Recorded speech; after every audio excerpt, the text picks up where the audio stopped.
ఇక వరంగల్లో భూముల వేలంపై రాజకీయ దుమారం రేగింది. వేలంలో అక్రమాలు జరిగాయని బీఆర్ఎస్ ఆరోపిస్తోంది. అధికార పార్టీ నేతలకే లాభం చేకూరేలా వేలం జరిగిందని విమర్శిస్తోంది. అమ్మవారి ఆలయంలో ప్రమాణం చేయాలని బీఆర్ఎస్ నేతలు సవాల్ చేస్తున్నారు. దీంతో భద్రకాళి అమ్మవారి ఆలయానికి బయలుదేరారు. సమాచారం తెలుసుకున్న పోలీసులు గులాబీ నేతలను అడ్డుకోగా అక్కడ ఆందోళనకర పరిస్థితి నెలకొంది.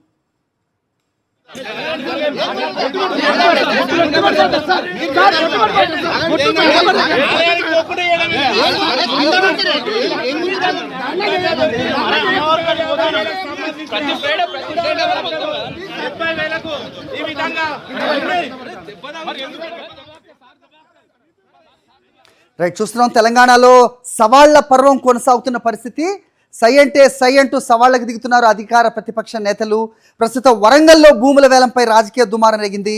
వేలంలో అక్రమాలు జరిగాయని బీఆర్ఎస్ ఆరోపిస్తుంటే అధికార పార్టీ నేతలకే లాభం చేకూరేలా వేలం జరిగిందని బీఆర్ఎస్ విమర్శిస్తోంది. అమ్మవారి ఆలయంలో ప్రమాణం చేయాలని బీఆర్ఎస్ నేతలు సవాల్ చేస్తున్నారు. దీంతో భద్రకాళి అమ్మవారి ఆలయానికి కూడా బయలుదేరారు. సమాచారం తెలుసుకున్న పోలీసులు గులాబీ నేతలను అడ్డుకోగా అక్కడ ఆందోళనకర పరిస్థితి నెలకొంది. పోలీసులు బీఆర్ఎస్ నేతలకు మధ్య తోపులాట జరుగుతోంది. ఏంటి పరిస్థితి? మా కరెస్పాండెంట్ శ్రీధర్ రెడ్డి తెలుసుకుందాం. శ్రీధర్, ఏం జరుగుతుంది అక్కడ? అది వరంగల్ భద్రకాళి దేవాలయంలో ఉద్రిక్త వాతావరణం నెలకొంది. అయితే అక్కడ ఏదైతే కూర వేలం సంబంధించిన చాలా కోట్ల రూపాయలు విలువైన ఆ ఫ్లాట్లకు సంబంధించిన వేలం విషయంలో అధికార పార్టీ దుర్వినియోగం చేస్తుందని చెప్పేసి ఈ మధ్య కాలంలో బీఆర్ఎస్ నేతలు ఆరోపించారు. అయితే దానికి ప్రత్యేకంగా నిన్న వరంగల్ పశ్చిమ ఎమ్మెల్యే నాయని రాజేంద్ర రెడ్డి మాట్లాడుతూ అధికారంలో ఉన్న 10 ఏళ్ల కూడా భూములను కొల్లగొట్టారని, కోట్లాది రూపాయలు చేతులు మారాయని చెప్పి అతను ఆరోపణ చేశారు. ఈ నేపథ్యంలో అప్పటికి కూడా చైర్మన్ యాదవ్ రెడ్డి ఈ రోజు బహిరంగ సవాల్ విసిరారు. నేను భద్రకాళి ఆలయంలో ఏదైతే తడి బట్టలతోటి స్నానం చేసి ప్రమాణం చేస్తానని చెప్పి చేశారు. దీనికి కాంగ్రెస్ నేతలు కూడా రావాలి, ఆరోపణలు నిజమని ప్రూఫ్ చేయాలని ఇద్దరు ప్రతి సవాలు విసుకున్నారు. ఈ నేపథ్యంలోనే ఉదయం మాది కూడా చైర్మన్ యాదవ్తో పాటు చాలా మంది బీఆర్ఎస్ కార్యకర్తలు భద్రకాళి దేవాలయం చేరుకున్నారు. వాళ్ళంతా కూడా అక్కడ ఏదైతే చైర్మన్ స్నానం చేసి భద్రకాళి టెంపుల్ లో పోయే ప్రయత్నం చేశారు. దీంతో పోలీసులు అక్కడ అడ్డుకొని అతన్ని అరెస్ట్ చేశారు. మొత్తానికి ఇక్కడ ఉద్రిక్త వాతావరణం ఉంది. సవాళ్ల విషయంలో గత కొద్ది రోజులుగా వరంగల్ ఈస్ట్ వెస్ట్ విషయంలో ఏదైతే బీఆర్ఎస్ కాంగ్రెస్ పార్టీలకు చాలా సవాళ్లు విసురుకుంటున్నారు. కొన్ని అనేకమైన ఆరోపణలు చేస్తున్న నేపథ్యంలో ఇది మాత్రం ఈ రోజు కూడాకు సంబంధించింది. దాదాపు కోట్లాది రూపాయల చేతులు మారాయని రెండు పార్టీలు సవాల్ చేసుకున్న నేపథ్యంలో భద్రకాళి ఆలయంలో ప్రమాణం చేసి నిజమైన నిరూపించాలి, లేకపోతే మీకు చేయలేదని చెప్పాలి అనే కోణంలో జరిగింది. అయితే చూసి మన ఉద్రిక్త వాతావరణం నెలకొంది. కొద్దిసేపటి క్రితమే పోలీసులు వీళ్ళందరూ కూడా అరెస్ట్ చేసి వివిధ పోలీస్ స్టేషన్ తీసుకెళ్తున్నారు. అది ఓకే, రైట్ శ్రీధర్.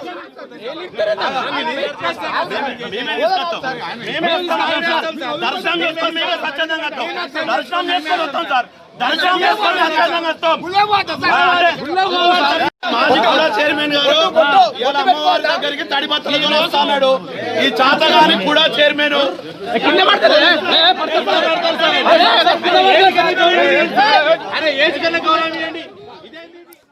సవాళ్లు, ప్రతి సవాళ్ల పర్వం చూస్తూ ఉన్నాం మనం. ఈ సవాళ్లతో తెలంగాణ రాజకీయం హీటెక్కిన అంశం. నిన్న చూసాం మనం ఇక్కడ మంత్రులు అలాగే బీఆర్ఎస్ నేతలు ఇంక్లూడింగ్ హరీష్ రావు అలాగే వర్కింగ్ ప్రెసిడెంట్ కేటీఆర్ కూడా ఇక్కడ గన్ పార్క్ బయలుదేరి వెళ్ళడం, మధ్యలోనే పోలీసులు అరెస్ట్ చేయడం, ఇవన్నీ చూసాం. ప్రస్తుత పరిణామాల్లో వరంగల్లో కూడా భూముల వేలంపై రాజకీయ దుమారం రేగుతోంది. వేలంలో అక్రమాలు జరిగాయని బీఆర్ఎస్ ఆరోపిస్తోంది. అధికార పార్టీ నేతలకే లాభం వచ్చేలా ఈ వేలం జరిగిందని విమర్శిస్తోంది.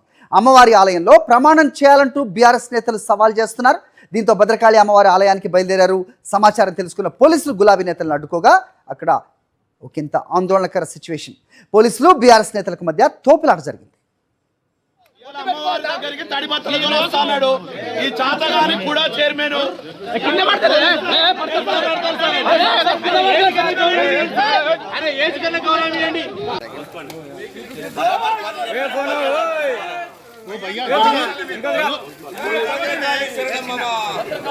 సెల్ఫీ లాగరా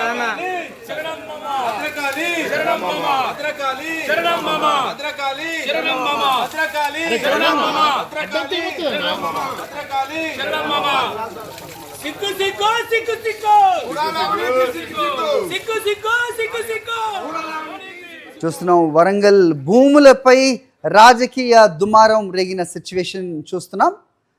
మొత్తం ఎపిసోడ్ కూడా వరంగల్ భద్రకాళి ఆలయానికి చేరుకున్న సిచ్యువేషన్. వేలంలో అక్రమాలు జరిగాయని బీఆర్ఎస్ ఆరోపిస్తోంది. అధికార పార్టీ నేతలకే లాభం చేకూరేలా ఈ మొత్తం ఎపిసోడ్ జరిగిందంటూ కూడా బీఆర్ఎస్ ఆరోపిస్తున్న నేపథ్యం. అది కాదు అని అంటే గనక భద్రకాళి ఆలయానికి వచ్చి ప్రమాణం చేస్తారా అంటూ బీఆర్ఎస్ నేతలు అధికార పార్టీ నేతలను వాళ్ళకి సవాల్ విసురుతున్నారు. సో సవాల్ విసరడమే కాదు, డైరెక్ట్గా ఆలయానికి కూడా బయలుదేరిన పరిస్థితి. దీంతో పోలీసులు వాళ్ళని అడ్డుకున్న సిచ్యువేషన్. ఆ క్రమంలో పోలీసులకు బీఆర్ఎస్ నేతలకు తోపులాట జరిగింది.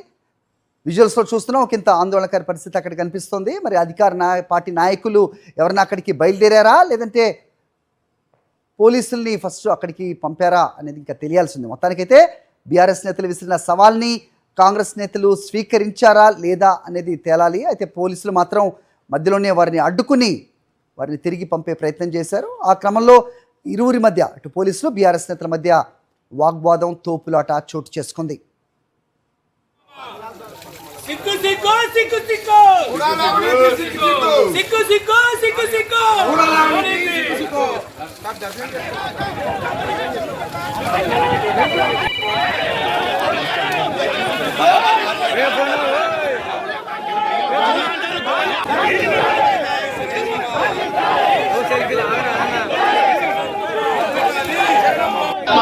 చైర్మన్ గారు ఇవాళ అమ్మవారి దగ్గరికి తడి బట్టలతో వస్తున్నాడు.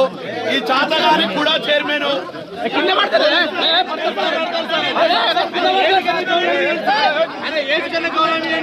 ఇదేంటి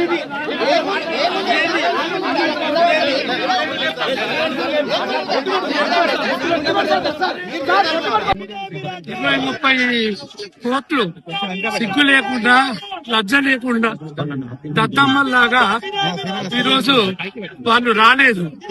మేము అన్ననే చెప్పినాం, తడి బట్టలతోని భద్రకాళి అమ్మవారి గుడి కాడికి వస్తాం. దేవుని సాక్షిగా, అమ్మవారి గుడి సాక్షిగా, అమ్మవారి సాక్షిగా అవినీతి జరిగింది అనేది మేము చెప్పడానికి రావడం జరిగింది తడి బట్టలతో. కానీ రాజేందర్ రెడ్డి, వెంకటరామరెడ్డి కాంగ్రెస్ ప్రభుత్వం అక్రమంగా అరెస్ట్ చేయించి మేము దర్శనానికి వెళ్తాము. దర్శనానికి వెళ్ళొచ్చినాక మేము అక్కడ జరిగినటువంటి అవినీతి గురించి మాట్లాడతామని చెప్పి సవాలు విసిద్దాం. వాళ్ళు దొంగలాగా రాకుండా దాక్కున్నారు. నాయన్ రాజేందర్ రెడ్డి, వెంకటరామరెడ్డి దాక్కుని పోలీసులను పంపి వాళ్ళు చేసిన అవినీతి బయటపడుతుందని చెప్పి ఈ విధంగా అక్రమంగా అరెస్ట్ చేయించడం అనేది ఇది కరెక్ట్ కాదు. ఇది అక్కడ నిన్న ఇట్లనే జరిగింది. హైదరాబాద్ లో 3 మంత్రులు గన్ పార్క్ దగ్గరికి రమ్మని హరీష్ రావు సవాల్ విసిరితే హరీష్ రావును అక్రమంగా అరెస్ట్ చేసి పోనీయకుండా చేశారు. అదేవిధంగా జూపల్లి కృష్ణారావు